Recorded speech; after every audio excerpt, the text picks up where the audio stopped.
बिस्मिल्लाहिर्रहमानिर्रहीम। अस्सलाम वालेकुम वरहमतुल्लाहि वबरकातुहू। मैं मुस्लिम बुज़दार, आप देख रहे हैं यूट्यूब चैनल नशात सानिया। सबसे पहले दुरूद व सलाम।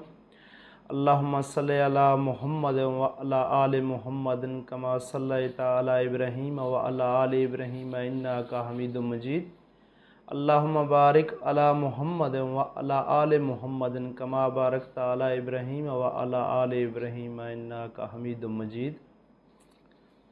जो लोग अरबी अल्फाज में मसनून दुआएं न पढ़ सकते हों, ऐसे लोगों के लिए मसनून दुआओं का तर्जमा पढ़कर दुआ मांगना यकीनन अल्लाह सुब्हाना ताला के कुर्ब का सबब होगा और इनको इंशाअल्लाह अज्र व सवाब ज़रूर मिलेगा। इसलिए कि वो अल्लाह सुब्हाना ताला के हुक्म अदऊनी यानी मुझसे मांगो पर अमल कर रहे हैं।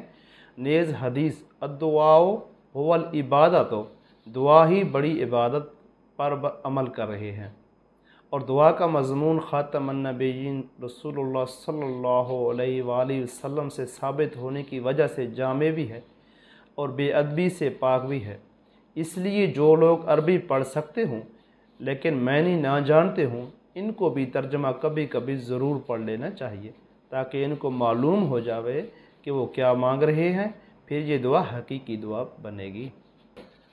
आज जो हमारा दूसरा टॉपिक है वो ये है कि अज़ान, जब नमाज का वक़्त आ जाता है तो नमाज से कुछ देर पहले एक शख्स खड़े होकर ज़ोर से ये अल्फाज कहता है, अल्लाहु अकबर, अल्लाहु अकबर, अल्लाहु अकबर, अल्लाहु अकबर, अश्हदु अल्ला इलाहा इल्लल्लाह, अश्हदु अल्ला इलाहा इल्लल्लाह, अश्हदु अन्ना मुहम्मदर रसूलुल्लाह, अश्हदु अन्ना मुहम्मदर रसूलुल्लाह, हय्या अलस सलाह, हय्या अलस सलात, हय्या अलल फलाह, हय्या अलल फलाह, अल्लाहु अकबर, अल्लाहु अकबर, ला इलाहा इल्लल्लाह। इसके मायने ये है कि अल्लाह सबसे बड़ा है, अल्लाह सबसे बड़ा है, अल्लाह सबसे बड़ा है, अल्लाह सबसे बड़ा है। मैं गवाही देता हूँ मैं कि अल्लाह के सिवा कोई इबादत नहीं, गवाही देता हूँ कि अल्लाह के सिवा कोई माबूद नहीं है, गवाही देता हूँ कि मैं मोहम्मद सल्लल्लाहु अलैहि वसल्लम अल्लाह के रसूल हैं, गवाही देता हूँ कि मैं मोहम्मद सल्लल्लाहु अलैहि वसल्लम अल्लाह के रसूल हैं।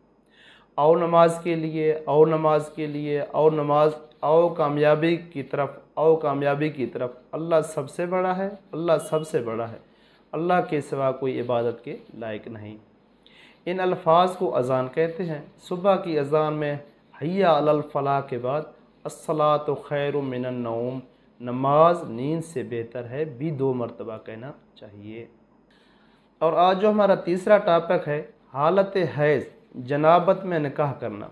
निकाह के वक़्त औरत हैज़ की हालत में हो या मर्द जंबी हो या गवाह जंबी हो तो इन तमाम सूरतों में ईजाब व कबूल अपनी शराइत के साथ पाए जाएँ तो इससे निकाह मुनक़िद हो जाएगा। अलबत्ता ये याद रहे कि नापाकी की सूरत में मर्द औरत के लिए मस्जिद में दाखिल होना जायज़ नहीं है, इसलिए इस सूरत में निकाह मस्जिद में जायज़ नहीं।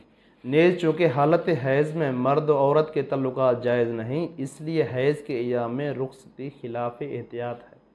अगर इस हालत में औरत की रुख़सती हो जाए तो औरत के पाक होने तक हम बिस्तरी जायज़ नहीं। आज के लिए इतना ही काफ़ी है। अल्लाह हम सब का हामी व नासिर हो।